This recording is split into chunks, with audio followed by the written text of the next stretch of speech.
அஞ்சனத்தை தீட்டி அந்தி வண்ண பின்னல் மீது தாழி மலர் சூட்டி அல்லி விழியோரம் அஞ்சனத்தை தீட்டி அந்தி வண்ண பின்னல் மீது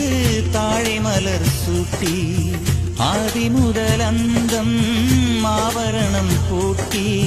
அன்னமிவள் மேடை வந்தாள் மின்னல் முகம் காட்டி கெட்டி மேளம் கொட்டிட மணப்பெண்ணை தொட்டு தாலி கட்டினான் மாப்பிள்ளை